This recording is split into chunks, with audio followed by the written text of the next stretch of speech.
Shabbat Shalom, boa tarde. Hoje nós estamos no dia 10 de julho do ano 2021. E pelo nosso calendário judaico, hoje nós estamos no primeiro dia do mês Av, do ano 5781. Portanto, nós adentramos no 11º mês do ano, que é o mês Av. É o 5º mês a partir de Nissan e o 11º mês a partir de Tishrei.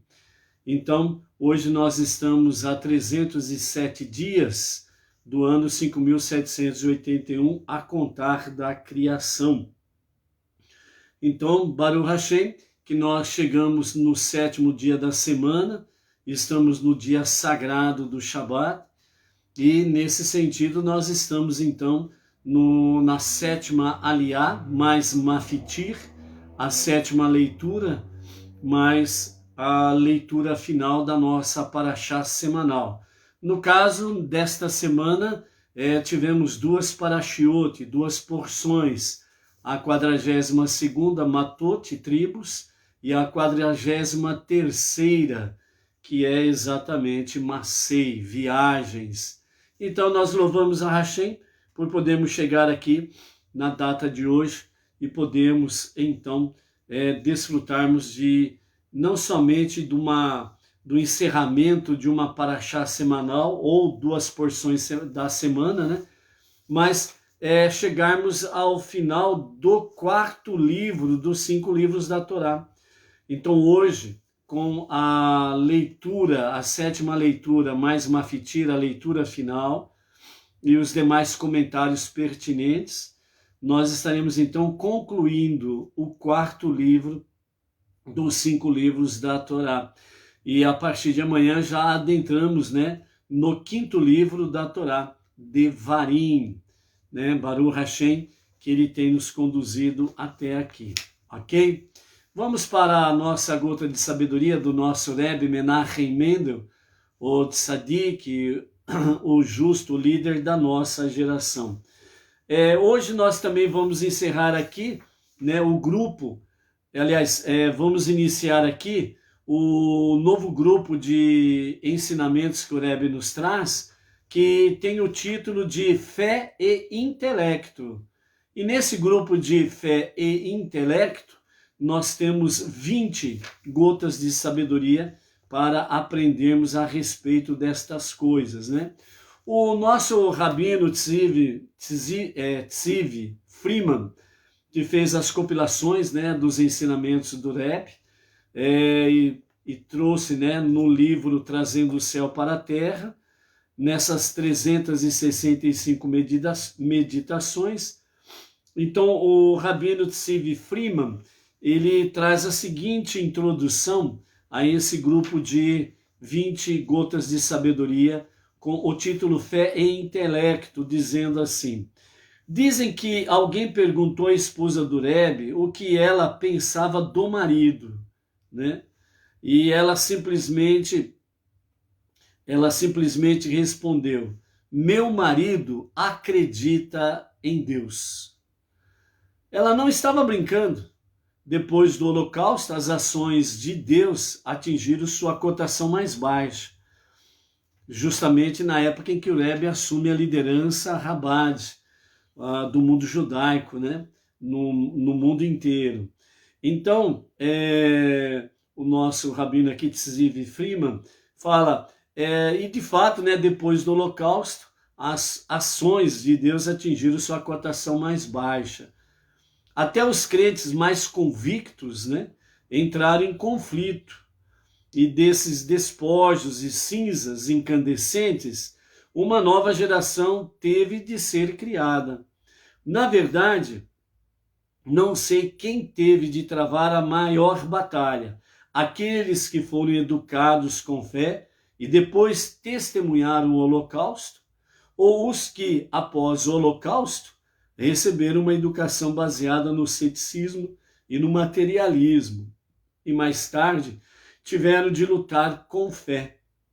Ou seja, esta geração.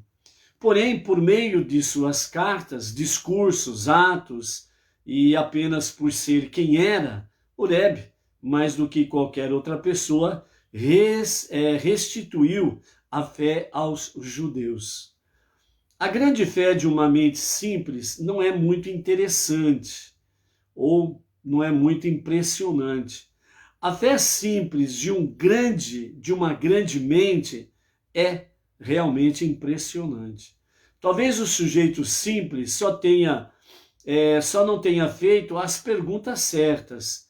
Talvez a fé lhe seja conveniente. Talvez ele tenha medo do que sua esposa lhe poderia fazer se um dia ele chegasse em casa e anunciasse que não crê mais. Uma mente verdadeiramente grande não se deixa influenciar por tais preocupações. Nada a obriga a acreditar.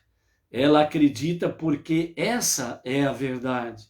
E por sua fé não servir a nenhum propósito pessoal e fundamentar-se numa verdade que está além do eu.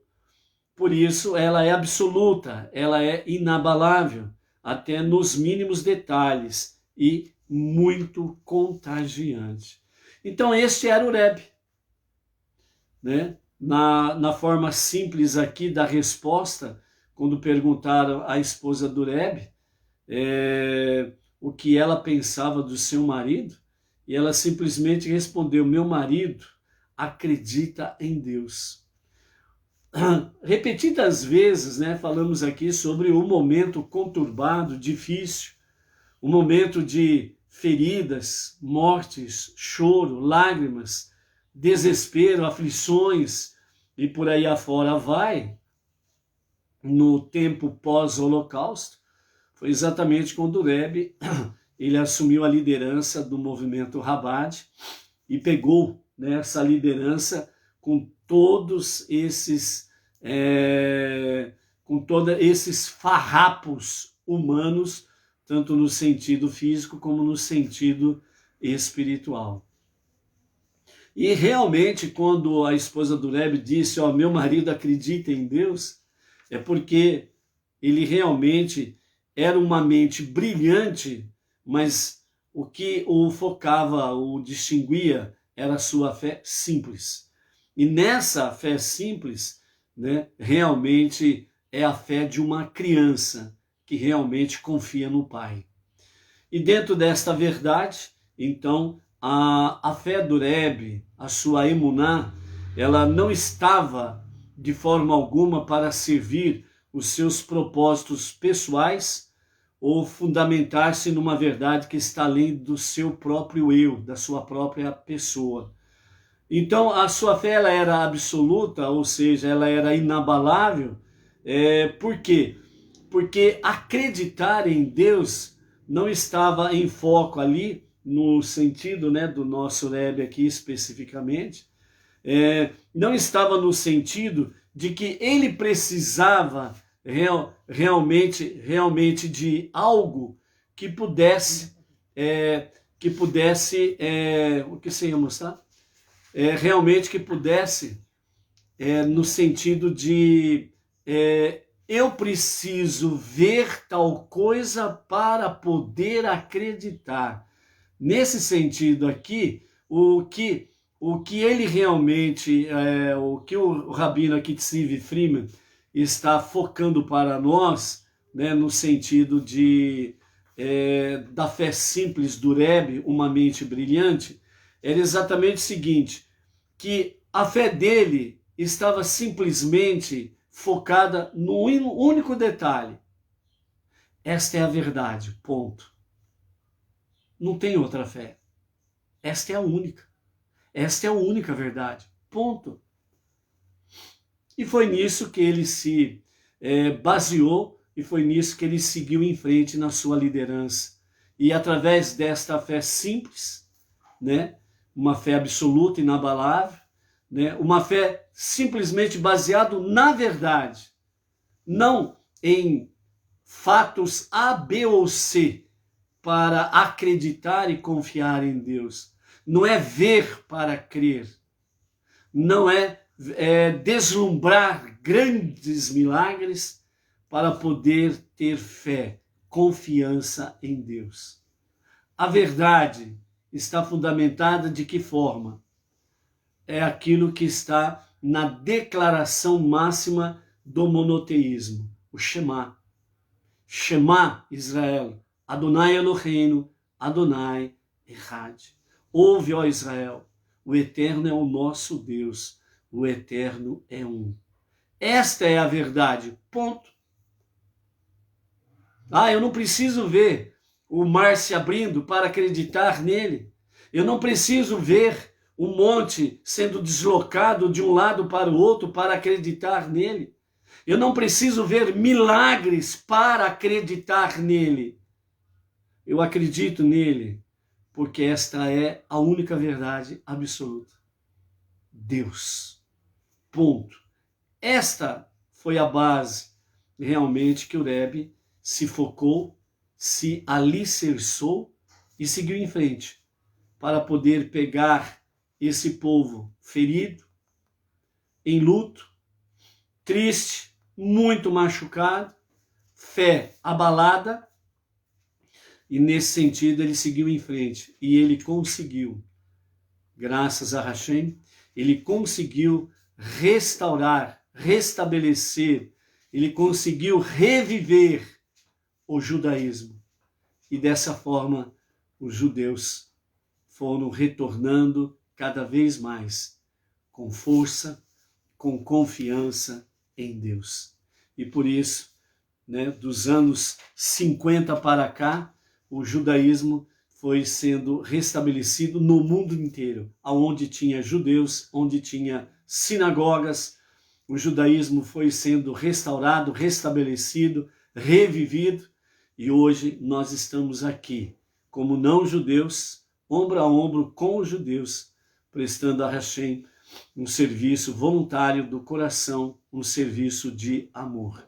Então, o exemplo do nosso irmão mais velho, o povo judeu, o exemplo do filho primogênito de Deus, que é o povo judeu e não tem outro, é exatamente esse que nós estamos seguindo e vamos seguindo em frente.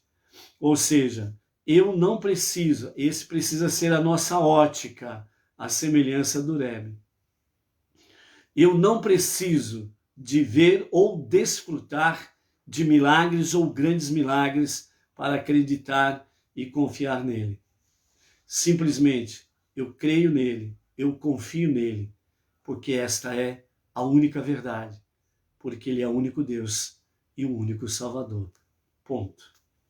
Vamos em frente? Então, dentro desta ótica, fé e intelecto, temos aí 20 ensinamentos dentro desse tópico. Vimos aí, acabamos de ver a introdução que o Rabino Tzvi Freeman traz para nós dentro desse tópico. E agora vamos então para o primeiro ensinamento sobre fé e intelecto. Então, nessa gota de sabedoria de número 307, do ano 5.781, a contar da criação, então diz assim, de uma carta. Você me escreve que está preocupado porque não crê. Essa é uma carta que o Rebbe recebeu, e ele leu e ele respondeu essa carta, Então ele está respondendo a carta. Você me escreve que está preocupado porque não crê. Se você não crê, então por que a falta de fé o preocupa? Entendeu ou não? A pessoa escreveu para o Rebbe que ele estava preocupado porque ele não crê. E o Rebbe responde para ele, mas se você não crê, então por que a falta de fé o preocupa? Você não crê, então você não precisa ficar preocupado. Ou seja, na realidade, ele tem fé. Só precisa focar. Outra carta. Então, outra carta que o Rebbe recebeu, não aceito sua declaração de falta de fé. Outra carta que o Rebbe está respondendo dentro desse tópico aqui, fé e intelecto, ok? Então ele responde: não aceito sua declaração de falta de fé. Pois se você realmente não tivesse nenhuma noção de um ser divino que criou o mundo com propósito, por que ficaria tão indignado com as injustiças da vida? A essência do universo não é moral, e as plantas e os animais tampouco o são. Por que haveria você de surpreender-se com o fato de o maior e mais forte devorar vivo o seu semelhante? Isso ocorre somente devido a uma convicção íntima em nosso coração, compartilhada por todos os seres humanos, de que há um juiz, de que existe certo e errado. Assim, quando vemos uma iniquidade, exigimos uma explicação. Por que as coisas não são do jeito que deveriam ser? Esse é o questionamento que a pessoa faz, né, quando ela vê algo errado, uma injustiça, uma iniquidade, e por aí afora vai.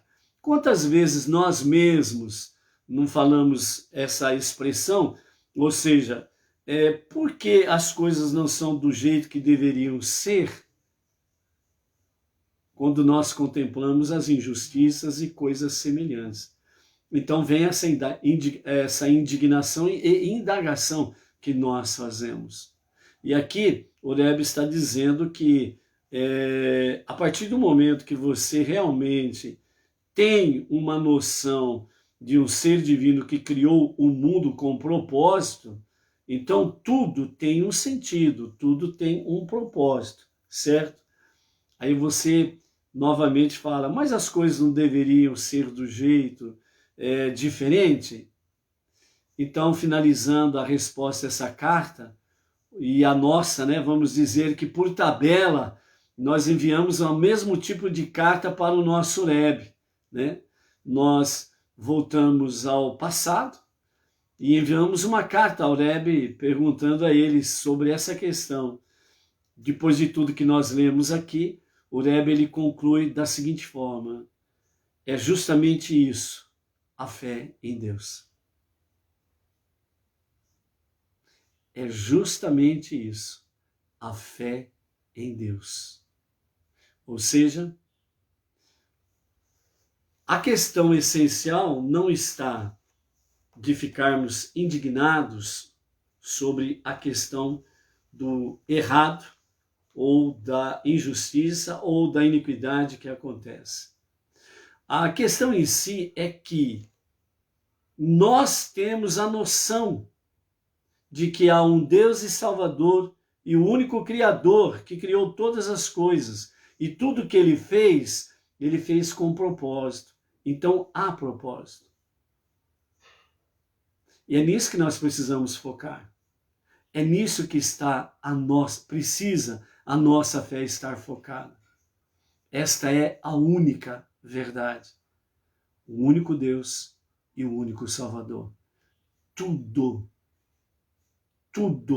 está nele, porque ele é tudo. E tudo que está nele tem propósito. Por isso, esta é justamente a fé em Deus. Confiar na sua providência. Ok? Vamos em frente? Hoje nós estamos no primeiro dia de Av, o primeiro dia do mês a contar de Nissan, o mês de Pesach, é o quinto mês, o mês de Av.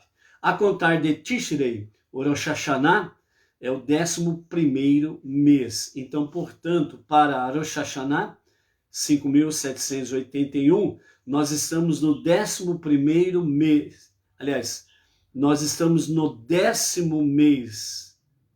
No 11º mês, é isso mesmo. Até eu estou me confundindo aqui.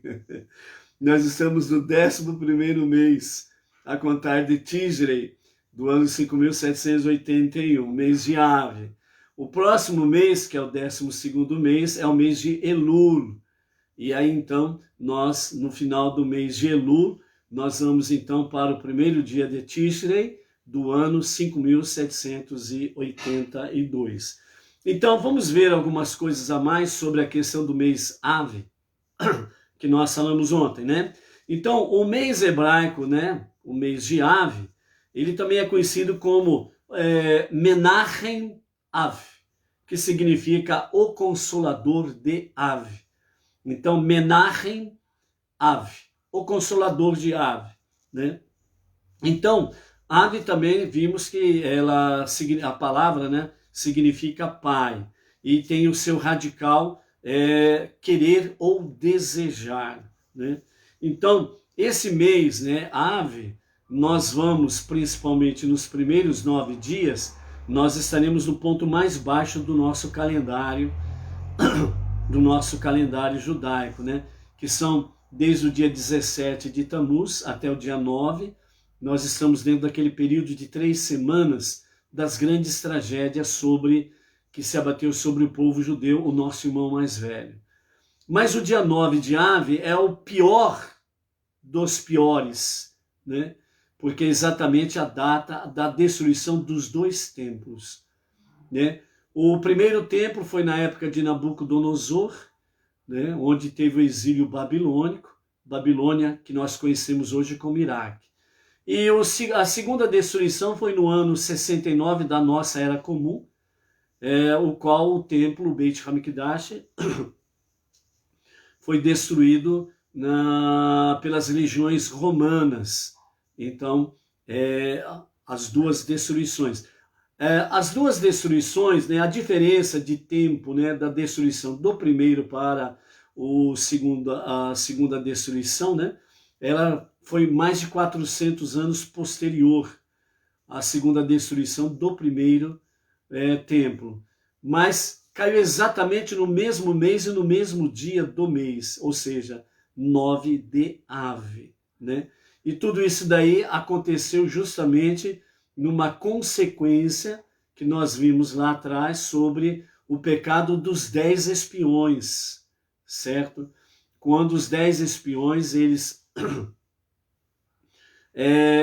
voltando de espiar a terra, eles inflamaram o povo numa rebelião contra Moshe, Arão e contra Deus, e eles proferiram blasfêmias contra a terra prometida, a terra santa.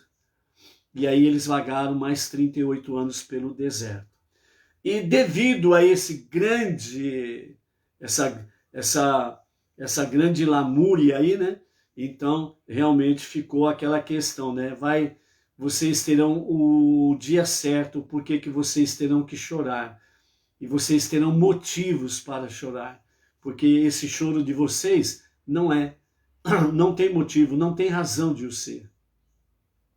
E então, né, a destruição dos 2 templos é o grande motivo do choro. Por isso, são 21 dias de tristeza, luto e introspecção, né? Uma reflexão interior, ok? E também nós vimos aí que dentro desse aspecto, né, segundo os nossos sábios, né, eles falam que o Mashiach, ele realmente nasce no dia 9 de Ave, ok? No dia 15 de Ave, nós temos aí o dia propício, né, para as almas gêmeas que estão solteiras, elas procurarem no Eterno, né, fazendo o seu pedido ao Eterno, para que o Eterno faça com que as almas gêmeas se encontrem e possam aí se unir, formar uma família e fazer o serviço a Hashem no seu dia a dia com amor e alegria, né? E trazer filhos para que venham aí, sem sombra de dúvidas, uma nova geração crescendo na presença de Hashem, ok? A letra deste mês é a letra Tet, ela tem uma semelhança com gravidez, né? Por isso, mês dia 9 de Ave, e que corresponde exatamente aos 9 meses de gravidez. Então, no mês de Ave, aos 9 meses, são condensados e concentrados em 9 dias a gravidez, certo? Então, nós temos aí, nesse período, também temos o falecimento de Arão, dentro desses 9 dias.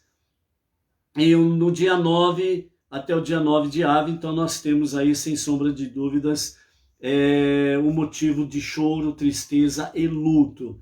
E no dia 9 de Ave, segundo os nossos sábios, então é o dia mencionado como o nascimento de Mashiach. E nessa promessa e nessa visão, é a partir do dia 9 de Ave que começa realmente o choro se transformar em regozijo, né? A tristeza em alegria, a maldição em bênção, o mal em bem e assim sucessivamente, né? Então, nesse sentido aí. A mazal do mês de Ave, né? A sorte do mês de Ave, ela é o leão, né? O signo de leão. Quando nós temos aí a questão de a mazal de cada mês, nós temos aí, cada mês tem a sua mazal, a sua sorte, ou o seu zodíaco, como ele é chamado. E nós temos aí, então, os 12 animais do zodíaco. No caso específico aqui do mês Ave, é exatamente a mazal, é o leão, que é chamado de Ariê, o leão. Abrindo apenas um parênteses, né? A questão do zodíaco, né? O horóscopo, como é conhecido normalmente, de forma comum, e traz a questão aqui, né? Agora nós iniciamos o mês do leão, né? Vamos assim dizer, a mazal, o leão. Deus, ele proíbe, lógico, de consultar o zodíaco, de consultar o horóscopo. Então, aquela questão lá que tem o horóscopo e etc e tal, isso daí é proibido. Por que é proibido? Esse aqui é o detalhe que nós precisamos aprender. Se os meses trazem a sua mazar, que são os animais, são essas expressões que estão ligadas ao zodíaco ou horóscopo, como é conhecido, né? Então, por que nós somos proibidos de consultar o horóscopo, né? Como tem gente aí, por exemplo, que não sai de casa sem ler o horóscopo dela do dia. O que será que vai acontecer comigo? Como que vai ser? Como que não vai ser? Vai ser bom? Não vai? Vou ficar rico ou vou ficar mais pobre? Né? Tem essas bagunças na cabeça que passa pelas pessoas. Então a pergunta simples por que Deus proíbe consultar o horóscopo, né? O zodíaco? A resposta ela é bem simples. Obviamente, os rabinos, eles têm, né, um conhecimento muito profundo, uma sabedoria muito elevada para explicar os mínimos detalhes, ok? Mas aqui, para nós, de forma bem simples, para que nós possamos entender isso daqui. Então, vamos lá. Por que Deus proíbe consultar o zodíaco, o horóscopo? A resposta que os nossos sábios trazem e que nós, entre aspas, né, transliteramos aqui de uma forma simples. Por que eu não devo consultar o horóscopo? Porque Deus me fez a sua imagem e semelhança. E Ele deu a cada ser humano o poder, o potencial para estar acima do zodíaco, para estar acima do horóscopo. Então, a questão do horóscopo é uma coisa muito baixa, muito inferior. E você, ser humano, você que foi criado, formado à semelhança de Deus, Deus concedeu a cada ser humano o poder superior ao zodíaco, ao horóscopo. Então você não depende dele para a sua boa sorte. Depende de você. Depende de mim. Ou seja, a minha emuná, a minha confiança em Deus é o fator-chave. É o fator-chave. Esse caminhar nosso, monoteísta, com fundamento judaico, é a base para nós mudarmos a nossa má sorte. E não nos esquecendo que, como diz o Rebbe, na sua gota de sabedoria, fé e intelecto, né, não podemos esquecer que há um só Deus e um só Salvador, há um só Criador. E Ele tem propósito em tudo. Ponto. Então, a nosso foco, a nossa visão, a nossa confiança precisa estar nele. Ponto final. Ok? Frente. E vamos lá. Mas aqui temos algo muito mais profundo para nós aprendermos sobre Amazar, leão, Ariê. O leão simboliza o poder suprarracional da vontade divina. O significado do nome ave, como foi mencionado, a manifestação inicial da vontade de Deus para destruir o templo, na verdade, foi puramente pelo mérito da reconstrução. O templo, com todo o seu significado espiritual e importância para Israel e o mundo inteiro para toda a eternidade. Nas palavras dos nossos sábios, o leão, que é Nabucodonosor, mencionado, né, mencionado em Jeremias capítulo 4, verso 7. Então, o leão ao qual a Bíblia se refere aqui, que é Nabucodonosor, veio no mês do leão, ave, e destruiu o leão, o templo, ao qual a Bíblia se refere especificamente no que diz respeito ao segundo como um leão, a fim de que o leão, Deus, de quem se diz o leão ruge, quem não sente medo, que está lá em Amós capítulo 3, verso 8. Vem no mês do leão e reconstrói o leão, né? Aqui nós precisamos ir ponto a ponto para podermos entender um pouco melhor sobre essa questão propriamente dita, né? Então, o leão que nós vimos aqui é Nabucodonosor, segundo Jeremias, capítulo 4, verso 7. Então, o leão, Nabucodonosor, veio no mês do leão, mês ave, e destruiu o leão, o templo, a primeira destruição do templo. O templo aqui, ele é chamado e também comparado ao leão, certo? Especialmente no que diz respeito ao segundo, como um leão, a fim de que o leão, Deus, que se diz lá em Amós capítulo 3, verso 8, quem se diz o leão ruge, quem não sente medo, está se referindo, segundo os nossos sábios, o profeta Amós capítulo 3, verso 8, está falando especificamente de Deus. Então, vem no mês do leão, mês ave, e reconstrói o leão, o templo. Então aqui, os dias que antecedem o dia 9 de ave, a partir de hoje até o dia 9 de ave, especificamente, nós temos aí a destruição dos dois templos, com uma diferença entre um e outro de mais de 400 anos, mas a segunda destruição, depois de mais de 400 anos, aconteceu no mesmo mês e no mesmo dia, certo? Então, o que os sábios nos falam e o que eles trazem para que nós possamos compreender? Quando vamos para Jeremias capítulo 4, verso 7, ali nós lendo, né, todo o capítulo, nós vamos ver ali realmente Babilônia, com o seu rei Nabucodonosor, vem para Israel, Jerusalém, destrói tudo, né? Destrói o templo, é a primeira destruição no dia 9 de ave, e leva cativos para o exílio babilônico, que durou 70 anos, ok? Então aqui o leão, que está escrito lá em Jeremias 4, 7, se refere exatamente ao rei da Babilônia, Nabucodonosor, né? Nós temos aí o signo de leão, que é o mês de ave, que é a Mazal de ave, que é o leão. E destruiu o leão, ou seja, o leão Nabucodonosor veio no mês do leão, mês ave, e destruiu o leão, que é o templo, certo? Então, o leão veio no mês do leão e destruiu o leão.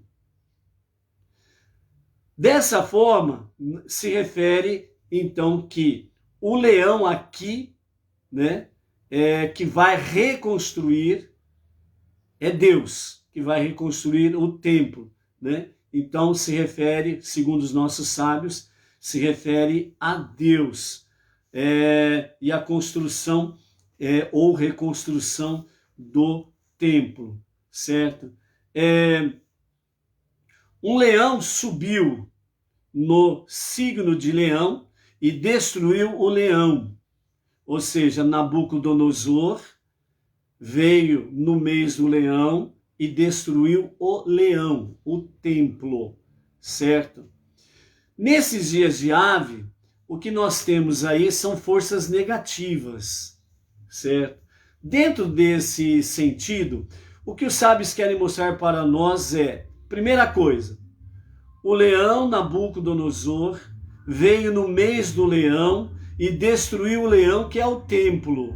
E o leão, se referindo a Deus, segundo Amós capítulo 3, verso 8, é quem vai reconstruir os templos, conforme realmente acontece na sequência da própria história, certo?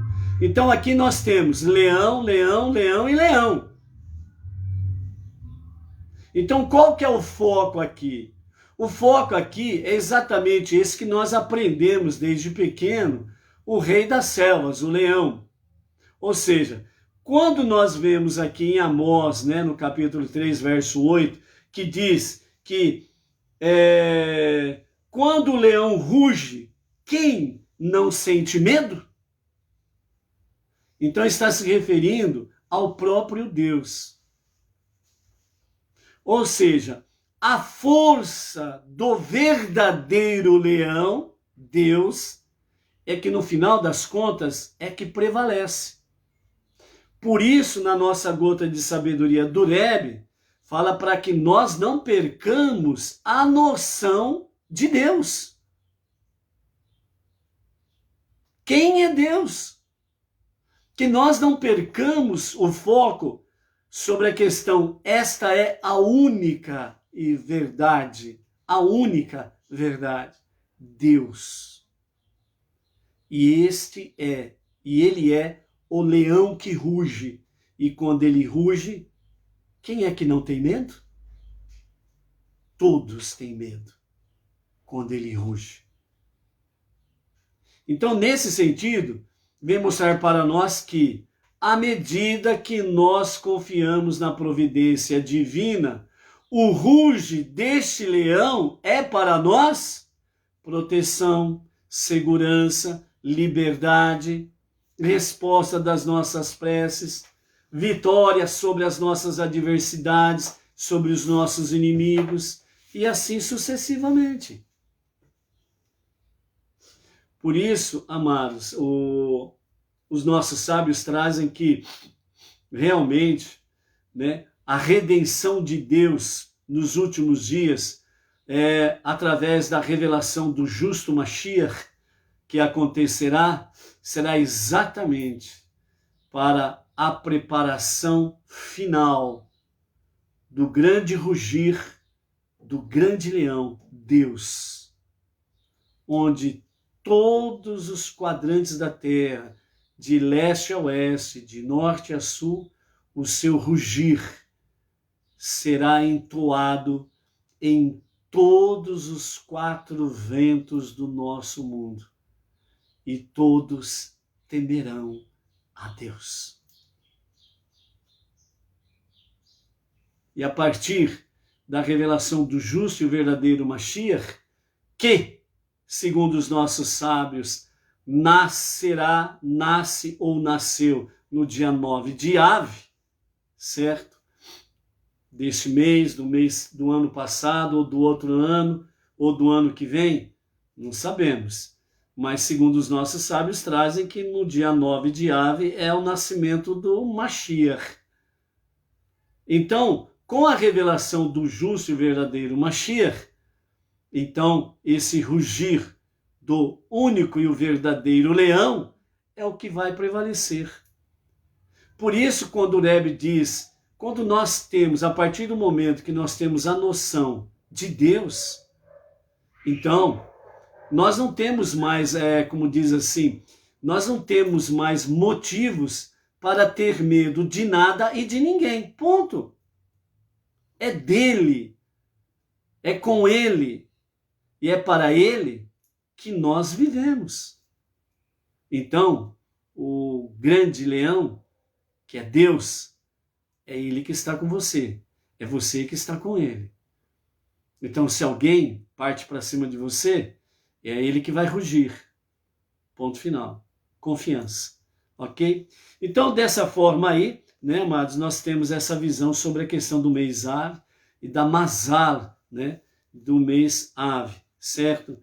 Então, como nesses dias, né, desde o dia 17 de Tammuz até o dia 9 de Av, nós temos aí dias em que realmente as forças negativas elas estão muito fortes, presentes, né, nos 4 ventos do nosso planeta. Então, os nossos sábios falam que nós precisamos, tanto judeus como não judeus que têm a fé monoteísta com fundamento judaico, que nós precisamos adicionar em nossos deveres diários, nós precisamos adicionar boas energias, positivas energias, para que possamos contrabalançar com as forças negativas e para que possam prevalecer realmente o bem, a luz, a verdade. E aí os nossos sábios dizem que nesses dias essencialmente é necessário que nós estejamos adicionando no nosso dia a dia o estudo da Torá, a tzedakah, ofertas, dízimos de forma voluntária, certo? E mais salmos. São as formas com as quais nós podemos contrabalancear nesses dias pesados de forças negativas. Então, está em nós realmente enfrentarmos cara a cara as forças negativas e não ficarmos acovardados com medo, certo? Então, vamos encarar as forças negativas adicionando estudo da Torá, tzedakah, mais salmos. Ou seja, através destas ações, somado mais as boas ações que nós vamos aí praticando na obediência às 7 leis universais, nós vamos contrabalanceando as forças negativas e nós vamos fazendo prevalecer a luz, a verdade, e dessa forma a escuridão cai por terra. Por isso, né, que o grande leão, Deus, construa o grande leão, o Beit HaMikdash, né, e que seja em nossos dias com a revelação do justo e o verdadeiro Mashiach, e que seja para agora. Amém.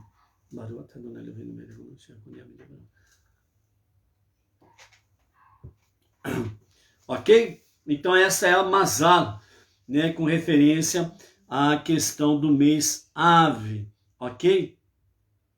O que mais que nós podemos aqui ver sobre a questão da Mazal? Né? Esse é um segredo refletido no valor numérico de Arié, que é leão. O valor numérico, né, a gemátria ou gematria, né, é de número 216. E ela está ligada diretamente a Gevurah, que é a severidade. Então a Gevurah é o poder divino responsável pelo Tzimtzum. Tzimtzum, lembram? É a questão da contração e diminuição da divina luz e energia, como se afirma a respeito do início do mês Ave, né? Quando entra Ave, diminui em alegria. Diminuindo a alegria, diminui a luz. Por isso esses 9 dias são 9 dias temíveis e terríveis né, de forças negativas e realmente do choro, do luto, por causa da destruição dos 2 templos no dia 9 de Ave. Então, esses 9 dias é onde que os sábios falam que nós precisamos contrabalancear com estudos de Torá, Sedaká e Salmos, né, para que possamos aí não deixar com que, né, as forças negativas elas prevaleçam no mundo, ok? Então, quando entra a ave, então diminui a alegria, e isso significa diminui a luz. Então, a Mishnah, ela traz para nós essa questão que significa, o diminuir a luz significa destruição, que é o caso dos 2 templos, ok? Mas, por um outro lado, nós temos aí sobre a questão do valor da gemátria de Arié 216, que é a severidade. Então, quando nós pegamos o número 216 e nós vamos dividir por 3, nós encontramos aí o número 72. O número 72, né, ele representa Hesed, que é bondade, que é o poder divino que constrói a realidade, como está escrito lá em Terrilim, Salmo 89, verso 3, que diz assim: o mundo é construído com e pelo poder de Hesed, ou seja, o mundo foi construído e é construído pela bondade de Hashem. Então, a severidade ela é contrabalanceada com a bondade. A Gevurah é contrabalanceada com Hesed. Então, por isso, temos nesses 9 dias, né, vamos dizer, o escape para confrontarmos as forças negativas, né? Então, 3 vezes Hesed, que nós temos aí, né, dentro da questão Arié, leão, no valor numérico da palavra em hebraico Arié é 216, dividido por 3 nós encontramos o número 72, né, 216 é a Gevurah, né, a severidade, o número 72 que nós encontramos dividindo 216 em 3, o número 72 tem esse valor numérico, corresponde à palavra Hesed, bondade, certo? Por que 3? Segundo os nossos sábios, é exatamente o que concerne com referência aos 3 templos. O primeiro e o segundo templo foram destruídos. Então ainda há para ser concretizado o 3º templo, que é o que acontecerá exatamente nos dias da redenção final com Mashiach. Então, o 3º templo. Dessa forma, então, o 3º templo deverá ser reconstruído, ou construído, melhor dizendo, porque, segundo os nossos sábios, falam que o 3º templo ele será maior em dimensão de metragens, ele será maior do que os 2 primeiros, e numa dimensão espiritual, ele será muito mais superior do que os 2 primeiros templos. Por quê? Porque o 3º templo, ele será construído, né, com Mashiach por Deus, certo? E não será mais destruído. Ele vai permanecer eternamente. Porque com o início da redenção com Mashiach, então Israel, Jerusalém, o povo judeu e as nações, todos serão devidamente restaurados ao plano primordial de Deus, da criação do princípio. Ou seja, o mundo sendo transformado literalmente, plenamente, perfeitamente no lar, na casa de Deus. Então, a vida eterna, ela será aqui, em um nível muito elevado, não restam dúvidas, como também o ser humano, ele estará num nível tanto espiritual como intelectual muito, mas muito superior, né? Então, esta é a realidade. Por isso, né? Por isso nós temos aí sobre essa questão dos 3 templos, 216, Gevurah, severidade, dividido por 3, encontramos o número 72, que é o valor numérico para Hesed, bondade, né? E o 3, o motivo de dividir o 216, que simboliza a destruição do templo, né, dos 2 templos, no mês de Av, que é o mês do leão, né? E o 3 justamente porque são 3 templos na história bíblica, né? E aí então nós temos a questão da construção do 3º templo, que acontecerá nos dias da redenção final com Mashiach, ok? Lembrando que a Hesed é a esquerda de Deus, e aliás, a Gevurah, severidade, é a esquerda de Deus, e Hesed, a bondade, é a direita de Deus. Certo? Então, aqui nós temos a bondade de Deus à sua direita e Hesed, a severidade à sua esquerda, os juízos de Deus, ok? Então, por isso, né, em Ezequiel capítulo 1, verso 10, nós temos lá sobre a carruagem de Deus, a carruagem de fogo. E ali nos fala exatamente que à direita da carruagem, né, está a Hesed de Deus, né, que realmente traz aí a visão de bondade de Deus, ok? A tribo para o mês de...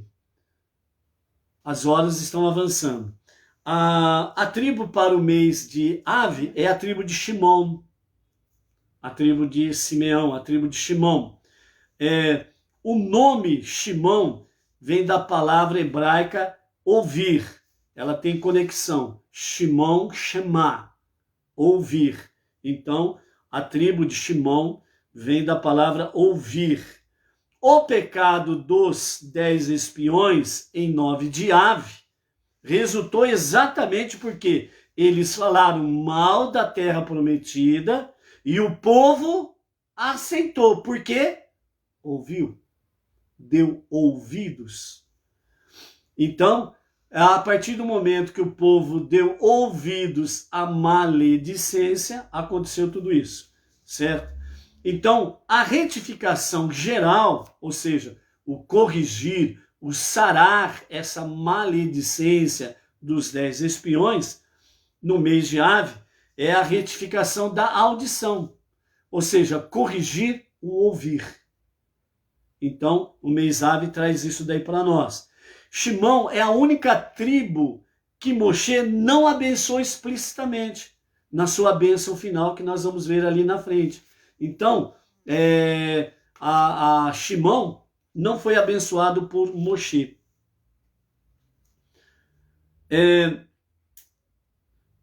Isso se deu à sua frustração com a tribo de Shimon devido ao seu envolvimento, mais que todas as outras tribos, no pecado de Peor, né? Lembra lá do pecado de Baal Peor, o pecado de Beor, o desnudamento, em que a tribo de Shimon, né, ela se envolveu, a tribo de Shimon, ela se envolveu integralmente à prostituição, né, com as mulheres estrangeiras, e isso daí resultou a idolatria. A prostituição, o sexo desvairado, ele gera idolatria. Isso é na história da humanidade. Simples assim, ok? Então o nome Shimon se divide em 2 palavras, né? Sham e Avon. Avon. Ou seja, as 2 palavras, Sham, Avon. Sham significa existe. E Avon é iniquidade ou pecado, né? Avon significa pecado ou iniquidade. Então, dessa forma, né, o nome de Shimon, ele tem conexão com existe iniquidade aqui, ok? Então, num certo sentido, Moshe, que é da tribo de Levi, certo? Era mais próxima em relacionamento com Shimon. Shimon e Levi, os dois irmãos que vingaram a sua irmã Diná. Lembra lá do caso de Shechem, né? Então, eles acabaram vingando, né, o estupro que a sua irmã sofreu. Então, Shimon e Levi, eles eram muito ligados, muito unidos. E Moshe vem da tribo de Levi. E no pecado de Baal Peor, e ainda mais, né, que o principal príncipe, né, um dos principais príncipes da tribo de Shimon, né, Zimri, ele afronta Moshe publicamente. Então, segundo os sábios, nessa frustração, a tribo de Shimon não foi abençoada por Moshe nos seus momentos finais, que nós vamos ver a partir de amanhã no livro de Devarim. Segundo a Kabbalah, nós aprendemos que a alma de Moshe era também a alma do Rabi Shimon bar Yochai. Então os nossos sábios falam que a alma de Moshe era a alma do Rabi Shimon bar Yochai. Ele que mais que qualquer outro dos sábios revelou a dimensão interior da Torá de Moshe, no sagrado Zohar, né? Então, segundo os nossos sábios, falam que realmente a alma de Moshe era a alma do Rabi Shimon bar Yochai, porque os segredos mais íntimos da Torá, Deus ensinou a Moshe. Então, a alma de Moshe no Rabi Shimon bar Yochai foi onde que ele trouxe os grandes segredos da Torá, os segredos mais íntimos da Torá, através da sua obra Zohar. Então, a degeneração do poder de Shimon leva à destruição do templo. E a retificação e elevação daquele mesmo poder provoca a eterna reconstrução do templo. Por isso, os nossos sábios falam que Mashiach, ele nasce no dia 9 de Av. Então, a retificação dos pecados e iniquidades de Israel que levaram à destruição do templo no mês de Av, o mês de Shimon, deu-se pelo apego ao atributo mais essencial de Moshe, a humildade. A palavra avon, né, que significa pecado ou iniquidade, permuta-se para gravar, né, você mudando as letras da palavra avon, dá a palavra anav, que significa exatamente humilde, né? O termo simples pelo qual a Torá louva Moshe, né? E o homem Moshe era muito humilde, era muito anav, muito humilde, né? Que nós vimos aqui no livro de Números, capítulo 12, verso 3. Mais que qualquer outro homem na face da terra, Moshe foi considerado o homem mais humilde da face da terra. O nome Shimon, então, ele se transforma, né, no mês de Av. Existe iniquidade, né? Sham, Avon. Então, agora, dentro do mês Av, então, a palavra, né, Shimon, Sham, Avon, ou seja, existe iniquidade. Agora, na retificação, passa a ser Sham, Avan, Anav, melhor dizendo, Sham, Anav, ou seja, existe o humilde aqui. É a retificação do mês Av, o mês do leão, certo? A retificação da tribo de Shimon, de existe iniquidade para existe o humilde aqui. Então, a habilidade de Shimon de, assim, metamorfosear-se depende de seu senso interior de audição, a audição. Moshe se dirige a Israel com a declaração mais abrangente da Torá, lá em Devarim, capítulo 6, verso 4, dizendo: Shema, Israel, ouve, ó Israel. Então Moshe fala a Israel por meio da alma raiz de Shimon, ou seja, a audição interior, né, que é chamada Derech em Yiddish, vem com o profundo senso de humildade na alma. Ou seja, segundo os nossos sábios, dizem que Moshe não abençoou diretamente Shimon. Mas quando ele traz lá em Deuteronômio capítulo 6, verso 4, onde ele diz: Shema, Israel, ouve, ó Israel. Então, os sábios trazem para nós que, na realidade, Moshe estava abençoando Moshe estava abençoando Shimon através do Shema. E nesse sentido, os nossos sábios ainda nos ensinam que Moshe aludiu na primeira palavra de sua bênção, né, quando ele abençoa Yehudá, que nós vamos ver lá no capítulo 33 de Deuteronômio. Então, Moshe disse, abençoando Yehudá: ouve Deus a voz de Yehudá. Ou seja, ele disse: Shema Hashem Yehudá. Ouve Deus a palavra, a voz de Yehudá. Ou seja, esta frase ela complementa o versículo de ouve, ó Israel, dentro da gematria, né? Ouve Deus a voz de Yehudá. Então, nesse sentido, os nossos sábios dizem que Moshe estava falando explicitamente para que Deus pudesse ouvir a voz de Yehudá. Ou seja, Yehudá foi a única tribo que absorveu dentro da sua própria tribo, dentro do seu próprio território, uma outra tribo.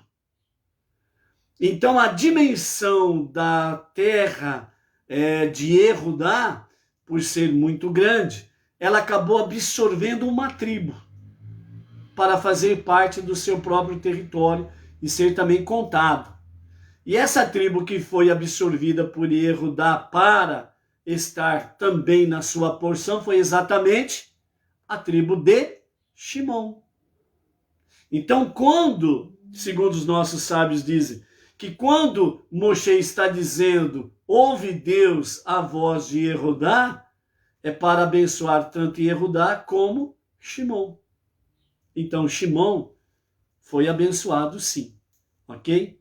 Então, Yehudá, na realidade, corresponde ao mês de Nissan, que é o mês em que a tribo de Yehudá está presente.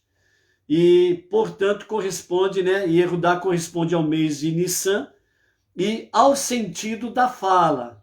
Então, no mês de Nissan, a tribo é Yehudá, e o sentido ali, no mês de Nissan, é a fala. Por outro lado, nós temos Shimon, que corresponde ao mês de Ave, certo? E no mês de Ave, né, nós temos aí exatamente a palavra, né, ligada à ave de Aviv. Aviv, que é o nome que a Torá dá para o mês de Nissan. E no sentido aqui, audição. Ou seja, Yehudá corresponde ao mês de Nissan, que tem o sentido da fala. Shimon corresponde ao mês Ave, que tem o sentido da audição. E quando vem para a questão do mês Ave, que vem para o radical Aviv, né, que é o nome que a Torá usa também para identificar também o mês de Nissan. Ou seja, Nissan e o mês Ave, eles estão conectados. Por isso que Yehudá e Shimon estão conectados. Por isso que Yehudá absorve no seu próprio território a tribo de Shimon. Isso significa que os nossos sábios trazem para nós que com essa junção entre Yehudá e Shimon, então nós temos a retificação da fala e do ouvir. Ou seja, no nosso dia a dia, nós precisamos estar corrigindo o ouvir e o falar. Corrigindo o falar e o ouvir. Ok?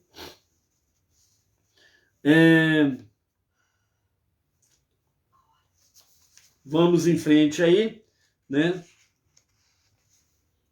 Aqui nós temos o que mais? Ok. Alguma coisa mais sobre o mês Av a gente comenta mais para frente, porque as horas passam e nós precisamos completar a nossa aliá de hoje e encerrar o livro de Bamidbar, Números. Então a nossa sétima aliá está no capítulo 35, a partir do versículo 9, até o capítulo 36, verso 10, nós temos a nossa sétima aliá, e o Mafitir está no capítulo 36, versos 11 a 13, para a conclusão da nossa aliá. Vamos lá então para a leitura e em seguida um breve comentário para finalizarmos a nossa aliá e o livro Bamidbar. Cidades de refúgio para assassinos involuntários. Deus falou a Moshe dizendo: fale aos filhos de Israel e lhes diga: quando vocês atravessarem o Jordão para a terra de Canaã, vocês prepararão cidades especiais para si. Elas serão cidades de refúgio para vocês, de modo que um assassino que matou uma pessoa involuntariamente possa fugir para lá. Essas cidades servirão para vocês como refúgio contra um vingador, de forma que o assassino não morra até que ele seja julgado diante da congregação. As cidades que vocês proverão servirão como 6 cidades de refúgio para vocês. Vocês estabelecerão 3 cidades na outra margem do Jordão e 3 cidades na terra de Canaã, para servirem como cidades de refúgio.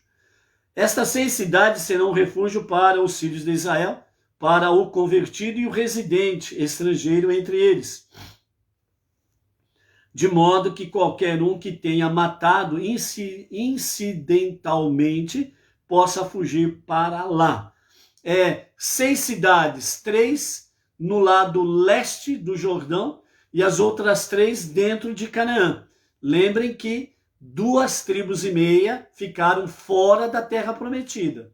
Os descendentes de Gad e Reuven e meia tribo de Menaxê ficaram lá do lado leste do Jordão.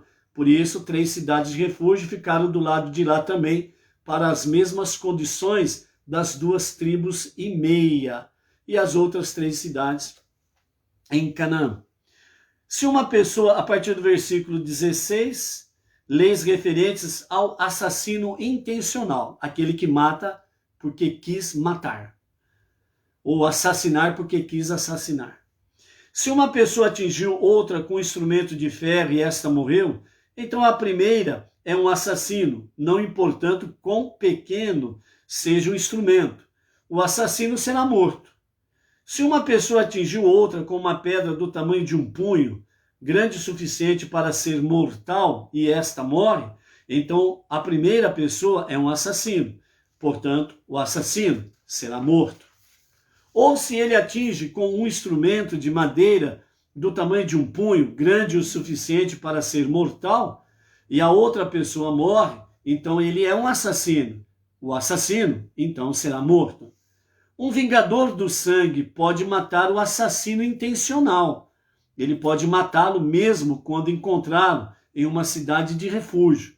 Se uma pessoa ataca outra por ódio ou atira algo contra ela premeditadamente e esta morre, ou se ela maliciosamente a golpeia com sua mão e ela morre, aquele que atacou deve ser morto.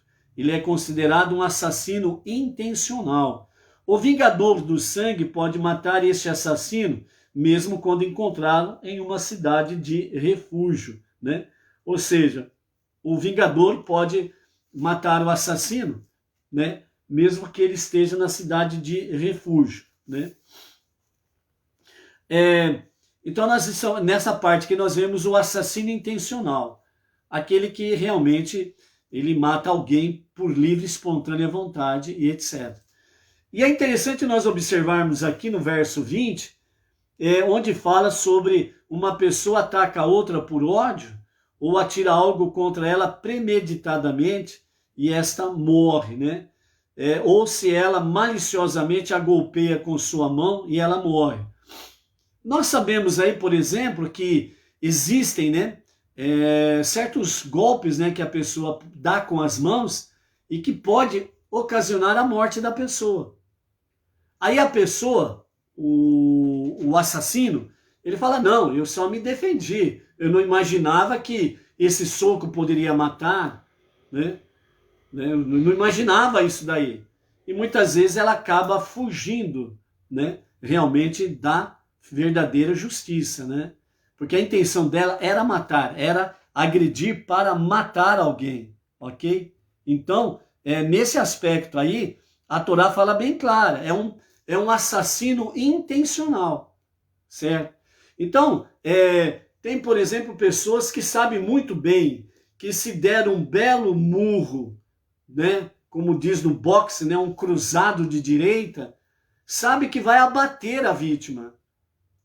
E a vítima estando em pé e ele dá, né, um cruzado de direita que vai levar a vítima a desmaiar e vai cair, então o assassino, ele sabe que se der esse soco e a vítima ele vai cair, o desejo dela é desmaiar a vítima para que ela caia, bata com a cabeça e venha a morrer. Esse é a intenção. Esse é o assassino intencional. Ele dá um soco, mas ele sabe as consequências desse soco. Então tem gente que sabe disso daí. Tem gente que conhece a força da sua mão e que pode resultar nisso. Este é um assassino intencional. E a Torá diz, o assassino intencional deverá ser morto. E o vingador que encontra o assassino, mesmo na cidade de refúgio, né, ele pode vingar a morte do seu parente, da vítima, né? Então, lembremos que isto está na Torá, explicitamente é uma mitzvah que está ligado diretamente ao povo judeu dentro da terra de Israel. Fora da terra de Israel, tanto judeus como não judeus precisam estar sujeitos às leis vigentes, ok? Vamos deixar claro isso para ninguém sair daí vingando, matando, né, o assassino dos seus parentes e depois falar, né, não, mas eu escutei isso numa live assim, assim, assim. Negativo, né? São mandamentos que estão na Torá e elas são explicitamente para os judeus dentro das fronteiras de Israel. Por isso que nós vimos ali atrás sobre a questão das fronteiras. Por que os detalhes das fronteiras, de norte a sul, leste a oeste? Por que os detalhes das fronteiras?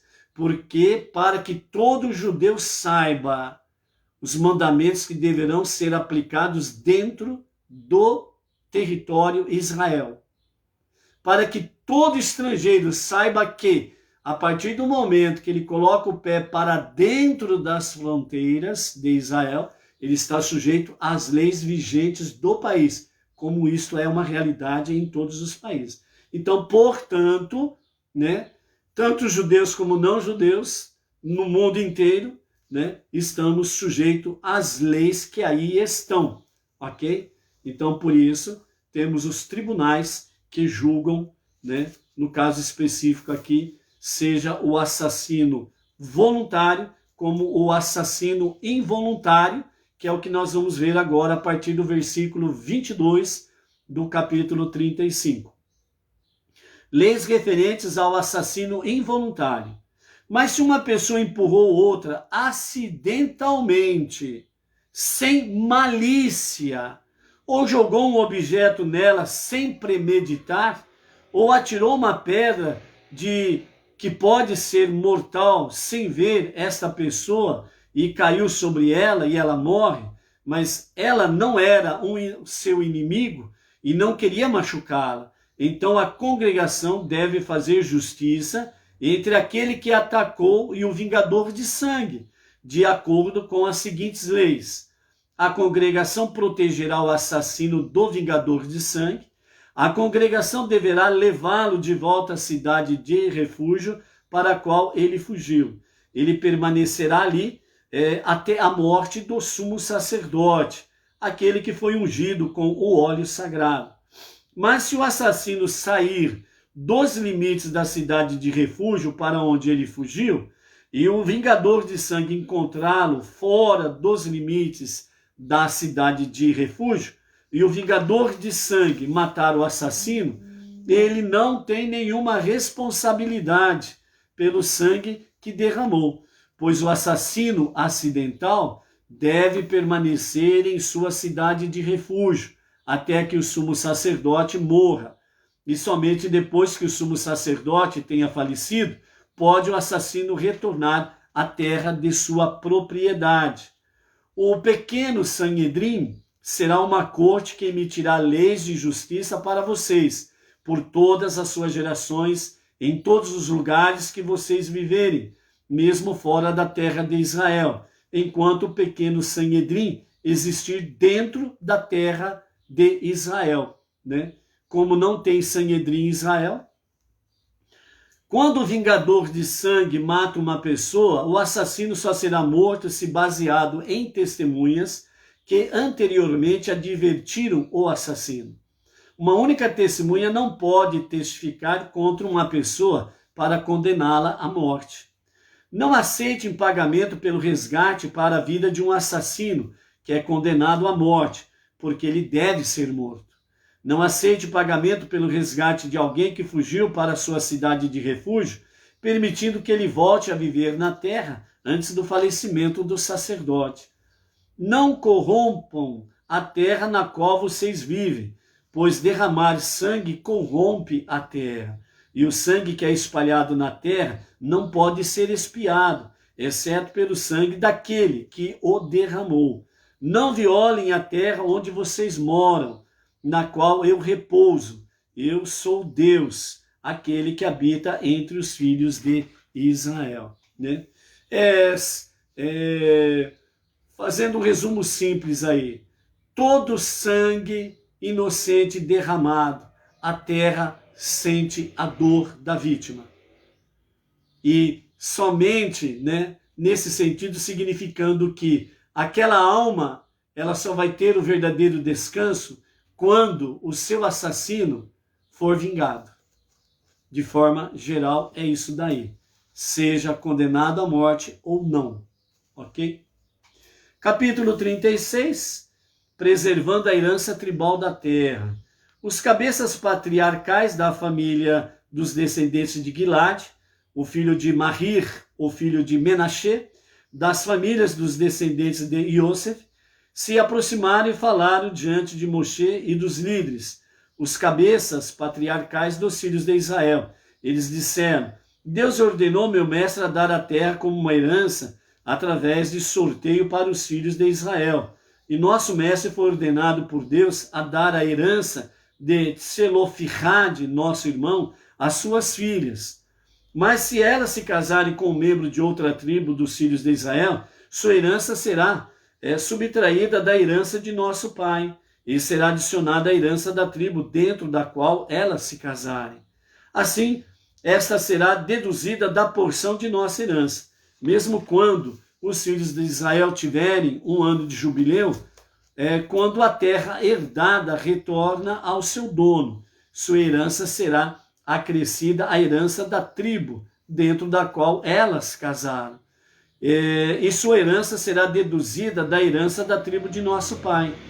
Moshe ordenou aos filhos de Israel com as palavras de Deus, dizendo: as tribos dos descendentes de Iosef, fala bem. Isso foi o que Deus ordenou com relação às filhas de Tselofihad. Deixe que elas se casem com quem desejarem, mas somente dentro da tribo, da tribo de seu pai. Assim, a herança dos filhos de Israel não será transferida de tribo em tribo, visto que cada pessoa dos filhos de Israel permanecerá ligada à herança da tribo de seus pais. Cada moça dentre as tribos dos filhos de Israel que herdar propriedade, porque seu pai não teve filhos, se casará com um membro da tribo de seu pai, de forma que cada um dos seus filhos de Israel herderá a propriedade de seus pais. Nenhuma herança será transferida de uma outra tribo, de outra tribo a outra, pois cada indivíduo das tribos dos filhos de Israel permanecerá ligado à sua própria herança. As filhas de Tselofihad fizeram o que Deus ordenou a Moshe. As filhas de Tselofihad, Mahla, Tirtzá, Roglá, Milcá e Noá, se casaram com seus primos. Elas se casaram dentro das famílias dos descendentes de Menashe, filhos de Iosef, e sua herança permaneceu dentro da família da tribo de seu pai. Esses são os mandamentos e as leis que Deus ordenou aos filhos de Israel, através de Moshe, nas planícies de Moabe, ao longo do Jordão, perto de Jericó. Ok? Aqui nós encerramos a nossa 7ª aliá, mais Mafitir e mais o livro Bamidbar, Números, né? Que é o 4º livro da Torá. Ok? Então, encerrando essa questão aqui, já foi comentado sobre a questão em si dos assassinos involuntários e voluntários, né? As fronteiras, né? Já vimos aí sobre a questão das fronteiras, para que todo judeu e todo estrangeiro saibam que, estando dentro dos limites de Israel, estão sujeitos às leis locais, ok? Então, e para os judeus saberem realmente os limites, para que possam, né, aplicar os 613 mandamentos explícitos dentro de Israel, né? Então, há várias leis que eles podem obedecer fora de Israel, né? Mas, em essência, né, os 613 mandamentos eles podem aplicar ali dentro de Israel. Vimos também sobre a questão das cidades de refúgio, né? E dessa forma aí também vimos essa realidade aí das cidades de refúgio. E é interessante nós observarmos que o encerramento do livro Números, Bamidbar, ela encerra exatamente com a questão das filhas de Tselofihad, que parecia que já tinha resolvido tudo lá atrás e elas estavam esquecidas, não é verdade? Agora chegamos no fim do livro Bamidbar e voltou a questão das 5 filhas de Tselofihad, né? O seu pai, Tselofihad, que não tinha filhos, e a herança, elas foram a Moshe e falaram para Moshe, nós queremos a herança do nosso pai. O nosso pai, ele saiu do Egito, junto com todos nós, junto com todas as tribos. E o nosso pai não fez parte da congregação de Korah. Ele não se juntou àqueles que se somaram com Korah e blasfemaram contra a terra prometida. Eles não se aliaram realmente, ele não se aliou, né, aos 10 espiões. Então, ele morreu por causa do seu próprio pecado, ponto. Então, ele não blasfemou contra a terra prometida, não deu ouvidos à maledicência sobre a terra prometida. Ele creu na terra prometida, ele creu e confiou na promessa divina. Então, elas foram requerer o que lhe era de direito.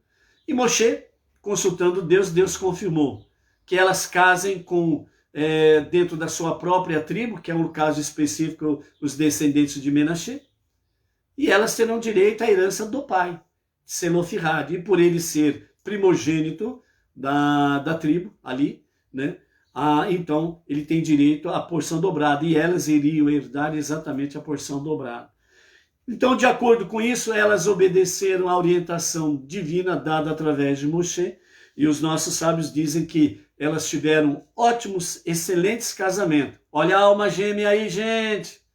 Elas encontraram a alma gêmea delas, tranquilo. tiveram um casamento feliz, maravilhoso, abençoado, tiveram muitos filhos, né? E segundo os nossos sábios falam sobre isso daí, né? Então, dessa forma, amados, né, encerrando o nosso quarto livro, para finalizarmos, nós queremos deixar aqui, né, o pensamento racídico sobre o encerramento do quarto livro. Quatro. Moshe disse a Deus, quando Deus disse a ele, se afasta desse povo que eu vou extingui-lo, esse povo aí, e vou fazer de você uma nova nação. Moshe respondeu para Deus assim, Senhor, se 3 pés de uma mesa não conseguiram sustentar, um pé vai conseguir? Não vai. Ou seja, se os 3 patriarcas não conseguiram sustentar o povo dentro de uma obediência 100%, eu sozinho vou conseguir isso? De jeito nenhum. Então, Moshe não aceitou essa questão, né? Então, os 3 pés foram somados ao quarto, que era Moshe, ok?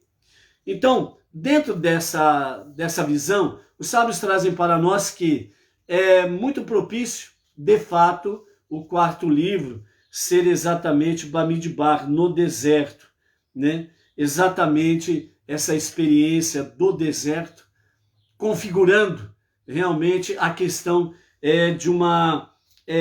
que nós precisamos ter uma integração cada vez maior na nossa visão espiritual. Nós precisamos estar realmente cada vez mais sobre os 4 alicerces dos patriarcas e de Moshe, né? Nesse sentido, significa que nós precisamos procurar cada vez mais um caráter equilibrado, uma personalidade cada vez mais moldada dentro dos padrões bíblicos da Torá, para que mais e mais nós possamos aí trazer luz para esse tempo presente e fazer com que cada vez mais realmente a luz da Torá, a luz da presença de Deus, da unidade e da unicidade de Deus, seja realidade para cumprirmos a nossa missão de transformar o mundo para ser o lar de Deus. Que estas ações nossas, somadas ao nosso irmão mais velho, o povo judeu, o filho primogênito de Deus, nós possamos aí, ombro a ombro, fazendo esse serviço, para que os dias sejam abreviados e que rapidamente se manifeste Mashiach, o justo e o verdadeiro Mashiach, em nossos dias, e que seja para agora. Amém. Ok? Encerrando todo o livro de Torá, né, os 5 livros, cada vez que nós encerramos um livro, nós fazemos o quê? Razak, venite razek. Seja forte, que nos fortifiquemos. Ok? Vamos lá juntos? Então prepare-se para falarmos juntos Razak, ok? Então vamos lá. 1, 2, 3. Agora. Razak, venite razek. Seja forte, que nos fortifiquemos, hoje e sempre em Hashem. Bom encerramento do Shabbat. Amanhã, iniciando o 5º e último livro dos 5 livros da Torá. Shalom, Shabbatov. Boa Havidalah, muita luz, muita energia para podermos enfrentar esses dias negativos, trazendo equilíbrio, né, com estudo da Torá, Sedaká e salmos, somados às nossas boas ações. Shalom, shalom.